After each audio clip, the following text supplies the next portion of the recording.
Hello and welcome to this channel. This is the home of testimonies and inspiration. Sit back and watch the amazing wonders and strange acts of God in the lives of people. Don't forget to subscribe, like and follow this channel for more faith-boosting testimonies and to be notified once a new video is uploaded. A couple of months ago, and my son just started having some very heavy snoring. I don't know what it's called, but I know that it's not normal and it came from somewhere, because he was always sleeping very well. And I've sent the video in to kind of explain and people, so that people watching this video would understand the depth to which this sleep disorder was giving him a lot of discomfort. You could actually see his chest expanding and contracting. As a parent, it is very disturbing. So I brought it on the altar and I prayed and I asked God to take this away. Several times Reverend Sam also prayed for children, and we also prayed for covering over them. And I asked God, I said, God, please make this go away. So sometime a few weeks back, the problem just suddenly stopped. We had not given him any medication. We had not taken him to the hospital. We had not done anything. We knew that prayer could solve this, because this did not just appear by chance, right? This thing appeared from somewhere. It came from somewhere, and wherever it came from, we had agreed and we said that it will go back to where it's coming from. And whatever issue, God was going to take it away. And God answered our prayers, and now he's sleeping fine and there's no issue. Thank you for teaching us how to pray. Thank you for making a second generation, which is our children, understand prayer, because while we are praying, they are actually seeing this prayer. They actually know and hear the things that we do, and it is a culture thing, because when they grow up, they will do the same. We thank you very much, and we say once again that with our God, all things are possible. I've come today to give a testimony. I've been married for 5 years, and in those 5 years, I had been looking for the fruit of the womb. At first, we went to different doctors, and we just kept receiving a lot of negative reports. At first, they said I had fibroids. Then they said I had low thyroid, which is hypothyroidism. So they put me on medication. I was taking that. After a while, they said, okay, I don't have those anymore. They couldn't seem to find the fibroids anymore. Sometime in 2019, I went back home to see my parents, and they took me to a doctor, to a fertility doctor. And upon all the tests I did with the doctor, it came out that there was a mass on the left side of my ovary, and my tubes were blocked.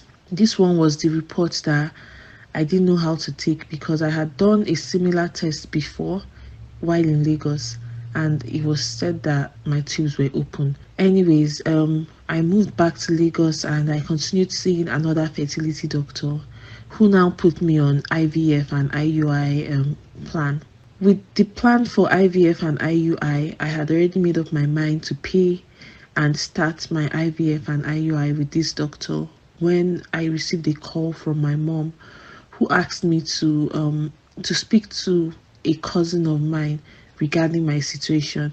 So I called this cousin of mine, and upon reaching her, she referred me to another doctor. So this doctor is the doctor I went to. He is also into IVF, because at this point, it seemed like IVF was my only choice. I went to this doctor, and this doctor now said that they needed to do an MRI on me. This is the first time anybody has said that they'll do MRI. I had done different fertility scans on my ovaries and everything, but he requested me to go for an MRI. So I went for the MRI. After the MRI, the results were given to me, and I kept seeing carcinoma. I googled what carcinoma meant, and I saw ovarian cancer. But because it was such medical jargon, I didn't want to believe that they were trying to diagnose me with ovarian cancer. All in all, I waited, and then eventually I went back to see the doctor with my full report, and the doctor said that the results said that I had ovarian cancer.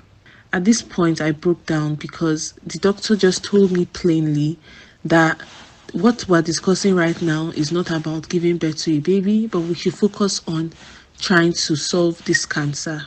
They recommended that I go for a surgery where they removed the mass that they had seen that was growing, and I would start chemotherapy. It was such a hard pill to swallow, but that was when I started to seriously follow this prayer platform. I would log in every morning, I would pray, I would cancel the work of the devil, because all these reports that I had been given were also negative, always negative reports, and different reports. If it's not fallopian tubes today, something else. It's thyroids, and then now it had culminated down to cancer. So it just felt like something was amiss. When I went for the surgery, they give you all the facts. They told me that they would go in to see what was wrong, but that I should keep in mind that they can remove my womb depending on the severity of the tumor. I went in for the surgery, and true to it, they took away my left fallopian tube, my left ovary, and my right fallopian tubes they tied. And they said they did all this because the tumor they saw was spreading.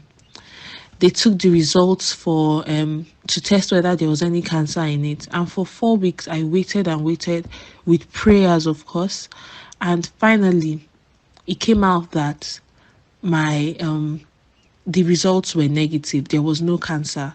The joy I felt, I was so happy, because now they've told me that I had no cancer in me.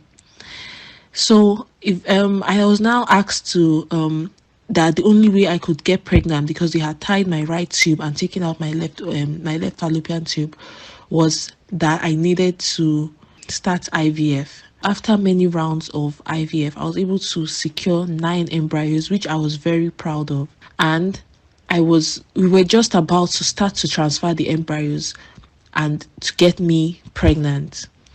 And within that time, I noticed that I missed my period. At first, I didn't think anything of it. I just thought it was a coincidence that my period had not come.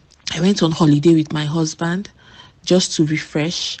I never thought to myself that I was even pregnant, even as I had missed my period, because they had told me again and again that it is impossible for me to get pregnant. And I had believed them that it is impossible. But God is not a man. What God will do, he doesn't need man's permission for anything. I came back to Nigeria after my trip, and I went back to the hospital for them to start the transfer of the embryos.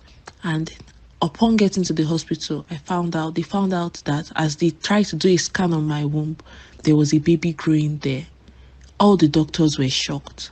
Because they could not believe that me, someone that they took out medically, they had termed me incapable of bearing a child. They couldn't believe that I could get pregnant. Because of their unbelief, they had to call the doctor who did my operation. They had to check my files again. They had to do several scans to ascertain how it's possible that I'm even pregnant. I give all glory to God, because today I have my sweet baby. My baby is 2 weeks old today. The pregnancy came without any drama, apart from a bleeding in the beginning. So I want to return all glory and honor back to God. I want to thank God for bringing this platform into my life.